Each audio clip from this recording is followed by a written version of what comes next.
அழியாத நினைவுகள். முன்னுரை. பழமையான ஒரு அரண்மனையில் தனிமையில் வாழும் ஒரு ஆவி அவளது முந்தைய வாழ்க்கையை மீண்டும் நினைவுகூரும் போது அங்கே வந்த புதிய ஒரு மனிதனுடன் ஏற்படும் உணர்ச்சி பயணம் தான் இந்த கதை.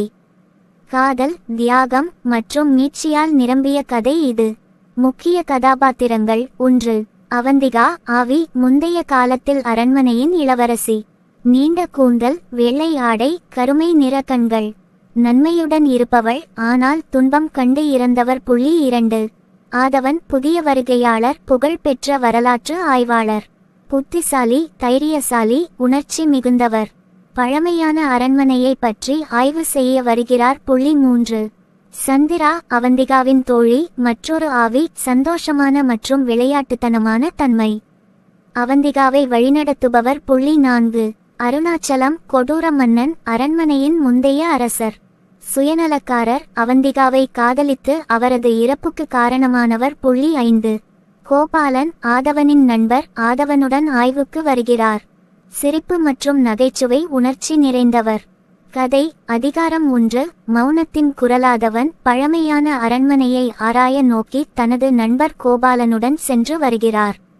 அரண்மனை பாழடைந்தது போல இருந்தாலும் அதைச் சுற்றியுள்ள வளமான தோப்புகள் மற்றும் சில குறைந்த ஒளி மிக்க அறைகள் மிரள வைக்கும். முதல் இரவில் ஆதவனுக்கு ஒரு குளிர் காற்று மற்றும் மென்மையான பெண் குரல் ஒலிக்கிறது. அவன் அதை ஒரு கனவாக நினைத்து கொள்கிறான். அதிகாரம் 2. நிழல்கள் பேசும்போது அவந்திகா தனது துன்பகரமான முந்தைய வாழ்க்கையை நினைவுகூர்கிறாள். அவளது மெல்லிய குரல் மற்றும் வெண்மையான உருவம் ஆதவனுக்கு பலமுறை தோன்றுகிறது. அவனோ அவளின் உண்மை இருப்பை அறிய முடியாமல் குழம்புகிறான். சந்திரா, அவந்திகாவிடம் ஆதவன் அவளது மீட்சிக்கான சாவியாக இருக்கலாம் என நம்பிக்கையுடன் பேசுகிறாள். அதிகாரம் 3. கடந்த காலத்தின் பிணைப்பு. ஆதவன் அரண்மனையின் பழைய நாட்குறிப்புகளை கண்டறிகிறான். அவற்றில் இளவரசி அவந்திகா பற்றிய விபரங்கள் மற்றும் அருணாச்சலத்தின் கொடூர செயல்கள் குறித்து பதிவு இருக்கின்றன. அவந்திகா மற்றும் ஆதவன் இடையே ஒரு அழகான ஆனால் சோகமிக்க உரையாடல் தொடங்குகிறது. அவன் அவளின் துன்ப கதையை கேட்டு மனது உடைகிறான். அதிகாரம் 4. காதலின் உயிர்ப்பு. ஆதவன் அவந்திகாவின் ஆவியை விடுதலை செய்ய வேண்டும் என்பதில் உறுதியானவன் ஆகிறான். ஒரு பழமையான மந்திரம் மற்றும் தபசு மூலம் அவளது பந்தத்தை அரண்மனையுடன் களைந்து விட முயல்கிறான். சந்திராவின் உதவியுடன் அவன் அவந்திகாவின் முந்தைய நினைவுகளை விடுவிக்கின்றான். அதிகாரம் 5. தியாகத்தின் நேரம். அருணாச்சலத்தின் ஆவி அதன் கொடூரத்துடன் வருகை தருகிறது. ஆதவன் மற்றும் அவந்திகா மோதலுக்கு தயாராகிறார்கள். ஒரு கடுமையான போராட்டத்தின் பிறகு ஆதவன் தன்னைத்தானே பலியிடுகிறது. அவன் தியாகத்தின் மூலம் அவந்திகா மற்றும் சந்திரா இருவரும் விடுதலையாகிறார்கள். அதிகாரம் 6. மறக்க முடியாத நினைவுகள். அவந்திகா கடைசி முறையாக ஆதவனை சந்திக்கிறாள். அவளது கண்களில் கண்ணீர், ஆனால் மனதில் நிம்மதி. அவன் தியாகத்தை நினைவுகூர்ந்து அவளது ஆவி மெதுவாக வெளிச்சமாக உருமாறி அழகிய நிமிடத்தில் கலக்கிறது.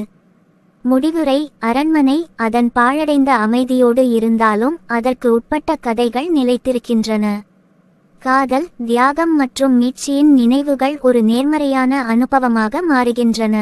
கோபாலன் ஆதவனின் குருதியின் சில அடையாளங்களுடன் அரண்மனையை விட்டு செல்கிறான். அவந்திகாவின் குரல் வீசும் காற்றில் தொடர்ந்து ஒலிக்கிறது.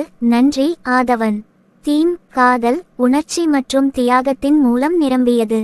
விடுதலை, துன்பத்தில் இருந்து வெளிச்சம் காணும் பயணம். நினைவுகள், மறக்க முடியாத மற்றும் மீண்டும் மீண்டும் வாழும் நினைவுகளின் தாக்கம். இந்த கதை காதல், தியாகம் மற்றும் மறுபிறப்பின் உணர்ச்சிகளால் நிரம்பியதாக இருக்கும்.